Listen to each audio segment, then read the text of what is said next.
오늘 성경 말씀은 사도행전 9장 1절에서 7절까지의 말씀입니다. 신약 성경 202페이지 사도행전 9장 1절로 7절까지의 말씀. 사도행전 9장 1절부터 7절까지의 말씀 우리 한 목소리로 같이 읽도록 하겠습니다. 시작. 사울이 주의 제자들에 대하여 여전히 위협과 살기가 등등하여 대제사장에게 가서 다메섹 여러 회당에 가져갈 공문을 청하니, 이는 만일 그 도를 따르는 사람을 만나면 남녀를 막론하고 결박하여 예루살렘으로 잡아오려 함이라. 사울이 길을 가다가 다메섹에 가까이 이르더니 호련히 하늘로부터 빛이 그를 둘러 비추는지라. 땅에 엎드러져 들으매 소리가 있어 이르시되, 사울아 사울아 네가 어찌하여 나를 박해하느냐 하시거늘, 대답하되 주여 누구시니이까? 이르시되 나는 네가 박해하는 예수라.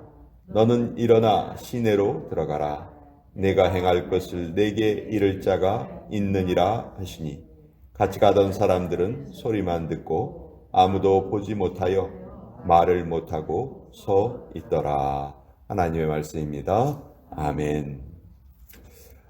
오늘 이 사도행전 9장은 아마 성경에 적혀 있는 많은 그 회심의 이야기들 중에서도 가장 드라마틱한 인생의 변화를 우리에게 잘 보여주는 스토리입니다.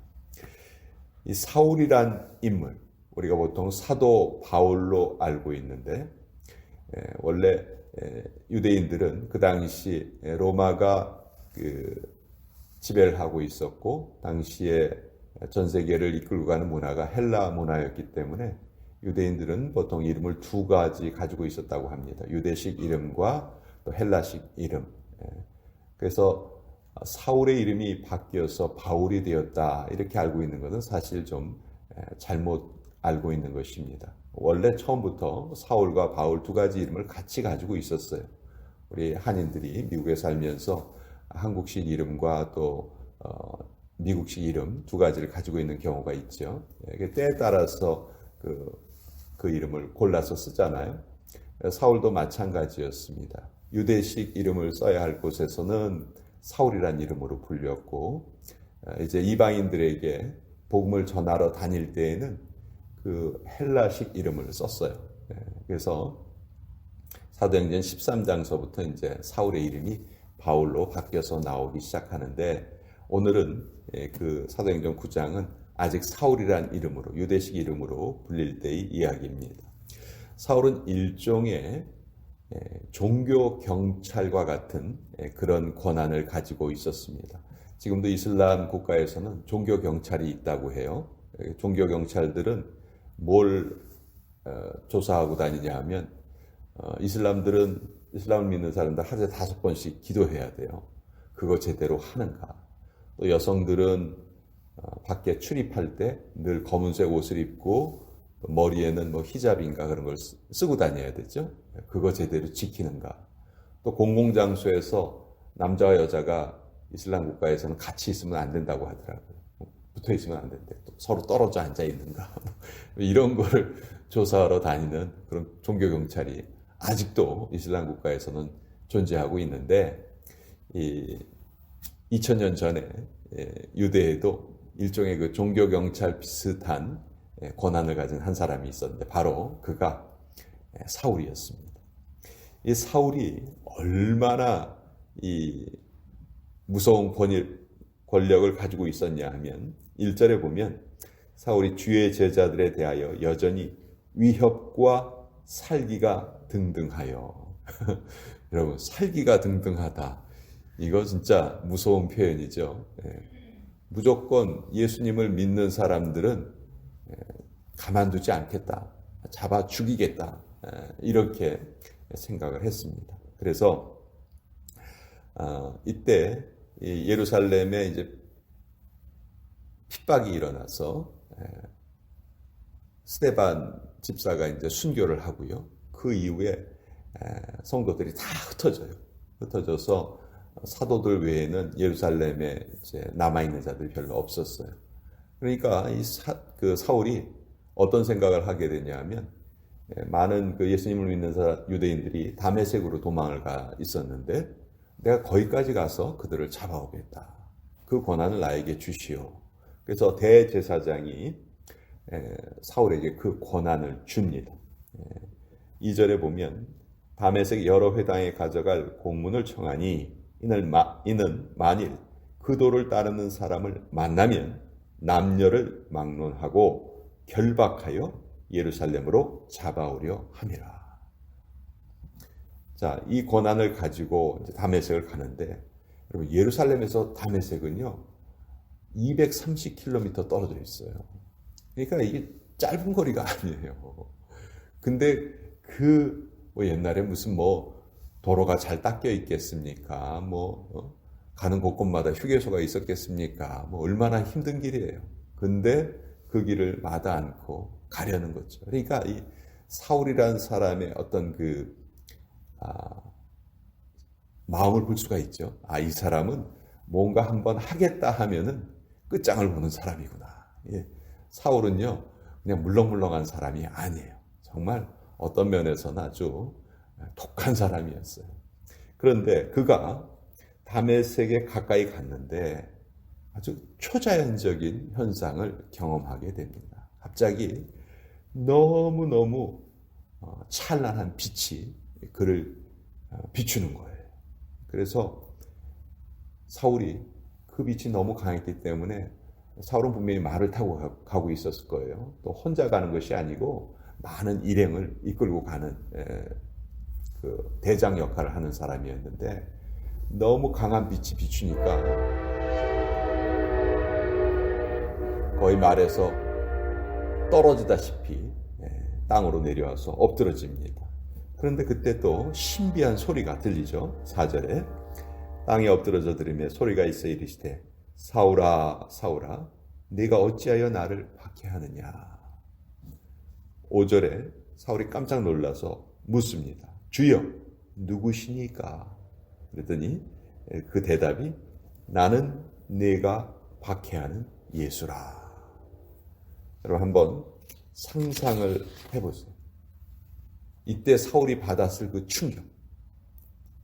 사울은 어린 시절서부터 율법에 대해서 남다른 아주 열심히 있었어요.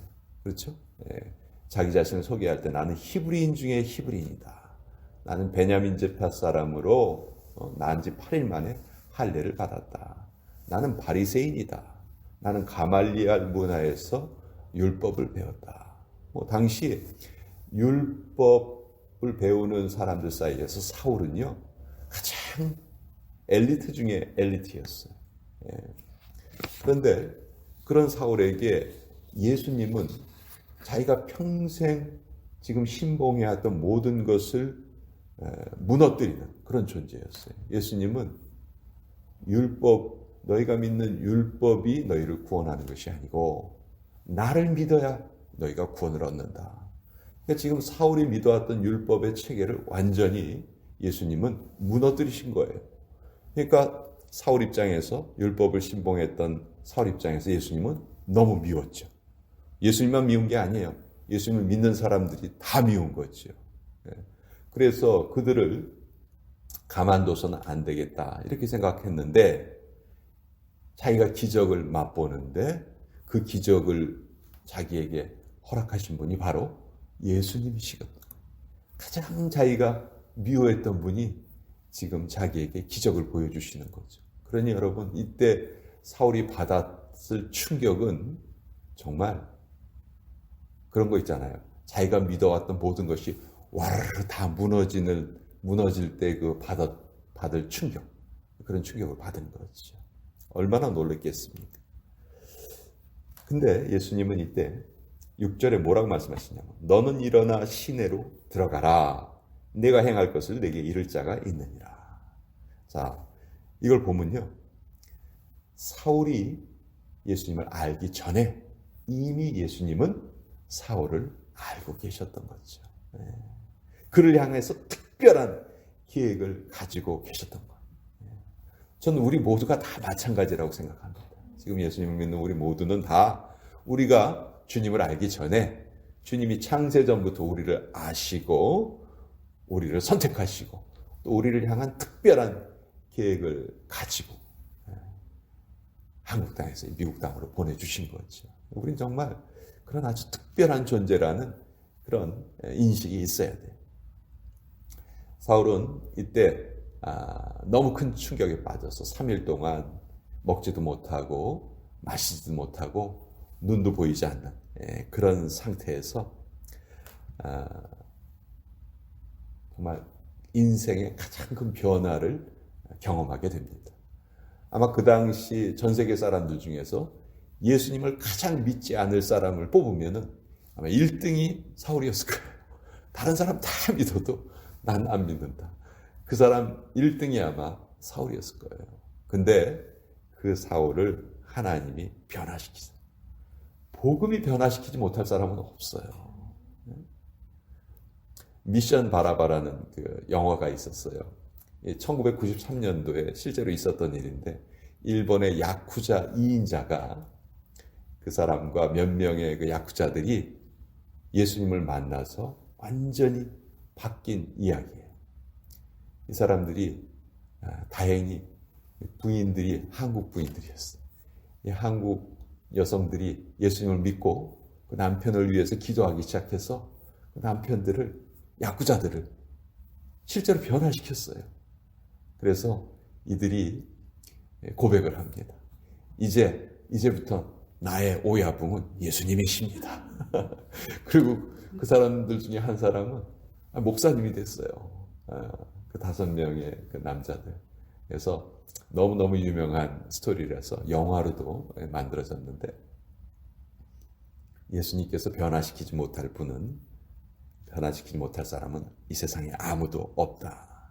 사실 지금도 예수님과 교회의 원수로 그렇게 살아가는 사람들 많이 있어요. 그러나 분명히 그들 중에도 하나님께서는 특별한 계획을 가지고 계신 그런 사람들이 분명히 있다는 것이죠. 그렇죠? 그래서 우리가 우리 주변에 있는 사람들을 위해서, 우리가 마음에 품고 있는 사람들을 위해서 우리는 꼭 기도해야 합니다. 저는 사울의 변화가 그냥 어느 날 갑자기 일어난 일이라고 생각하지 않아요. 여러분, 사도행전 7장에 보면요. 이 2장 전에 사도행전 7장 60절에 보면 스데반 집사님의 순교하는 장면이 나와요. 스데반 집사님의 맨 마지막 기도가 뭔지 아세요? 주여, 저들의 죄를 저들에게 돌리지 마옵소서. 이 죄를 그들에게 돌리지 마옵소서. 그렇게 기도하고 스데반 집사님이 순교해요. 근데 그 당시 그 스데반 집사님을 돌로 쳐 죽이는 주동자가 누구였냐면 사울이었어요. 사울이 사람들의 옷을 맡아 있었다. 그렇죠? 지금은 꼬맹이한테 야, 네 옷 좀 가지고 있어요. 꼬맹이한테 시키지만요. 유대인들의 관습은 옷을 딱 맡고 있는 사람이 최고 대장이에요. 대장한테 옷을 맡기고 나머지 사람들이 일을 하는 거거든요. 근데 사울이 그때 옷을 다 맡아가지고 있었어요. 그건 무슨 얘기냐면 사울이 주동자였다는 거죠. 근데 그 사울을 향해서 스데반이 어떤 기도를 하냐면 이 죄를 저에게 돌리지 마옵소서. 하나님이 그 기도에 응답하셨다. 그래서 사울을 변화시켜 주셨다. 그렇게 믿어요. 그러니까 우리 주변에 우리 가족들 중에서도 우리 친척들 중에서도 또 나와 친한 친구들 중에서 지금 주님을 믿지 않는 사람들이 분명히 있을 거예요. 그들을 위해서 우린 기도해야 합니다. 하나님께서 그들에게 특별한 계획을 가지고 계시고 그들을 변화시켜 주실 수도 있는 것이죠. 그것은 하나님의 섭리에 속한 것이니까 우리가 알지 못하는 거예요. 그러나 이 사울의 변화되는 모습을 보면서 다시 한번 깨닫게 되죠. 이 세상에 하나님께서 바꾸시지 못할 사람은 없다. 복음이 바꿀 수 없는 그런 사람은 이 세상에 존재하지 않는다. 우리가 그런 확신을 가지고 우리의 기도가 세상을 바꾸고 사람을 바꾼다. 그런 확신을 가지고 우리 기도해야 돼요. 우리는 기도할 때 늘 확신이 필요합니다. 기도했을 때 우리의 기도를 하나님이 반드시 듣고 계신다 하는 그 확신을 가지고 기도해야 하는데, 오늘 이 사울의 변화는 바로 스데반의 기도에 대한 응답이었다. 우리가 그것을 다시 한번 또 깨닫게 됩니다. 자, 오늘 같이 또 기도로 나아가도록